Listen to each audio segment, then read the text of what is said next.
My name's Tara, and I'm a 65-year-old retired college professor. I don't know anything about construction.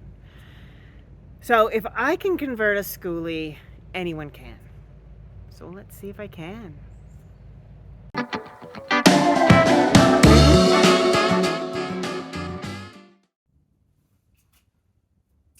As you can see, the subfloor is mostly in. It was a lot of work. Were really heavy pieces of plywood. And we did a pretty good job back here where the bed is going to cover everything. That's pretty well done. As you get forward, there are a few more errors, but I think I can mostly shim that up. The big issue comes at the front. I went back and forth about whether I was going to put flooring in around the driver's seat or leave the regular floor. But I decided that I wanted to have the whole bus have one floor size.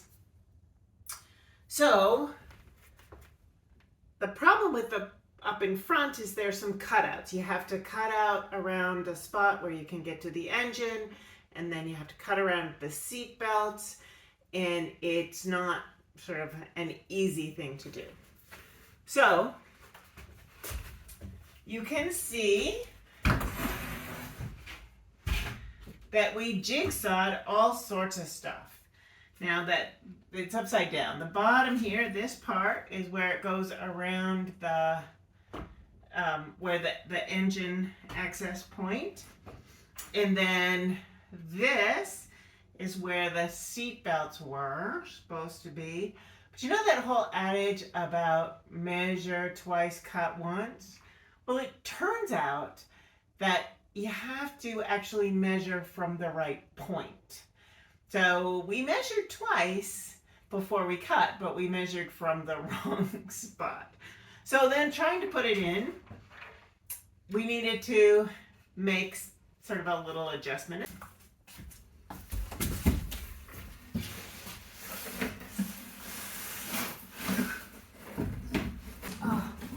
If I manage to get it so that everything kind of lines up.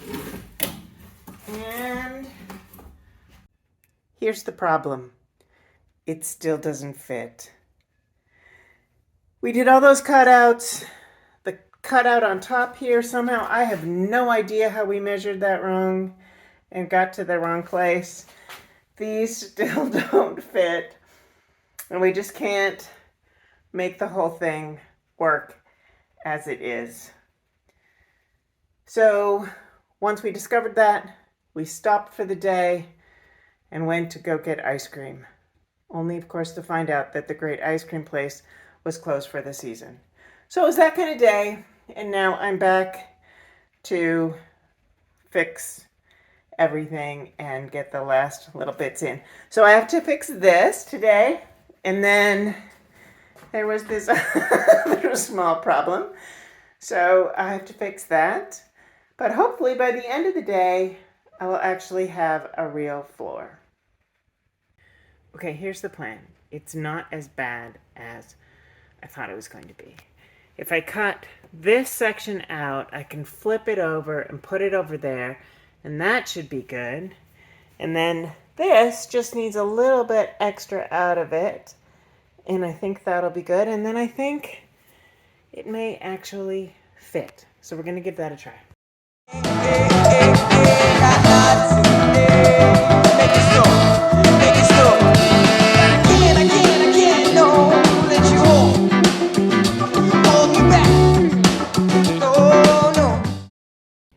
Well, look at that. It almost looks like I did it on purpose. Ready for a little woodcock and holes for the driver's seat. This is a really big gun. All right, here we go. I think I'll put it down. All right, there we go. Oh, that's a mess. I'm sure that by the time I do more of this, I will figure out how to do this without quite so much of a mess. Yeah, This is not really working. But I have all these old textbooks that are no longer so useful, because while the natural world and the human body or whatever, it is pretty much the same as it was when I started teaching. It wasn't that long ago. What we understand about it is a lot different. So these are kind of useless, but I think they'll be very useful in holding down the wood pieces to get them all together. And if a little bit of the back of a textbook ends up embedded in my floor, well, they're all pretty much embedded in my soul anyway. So what's the difference?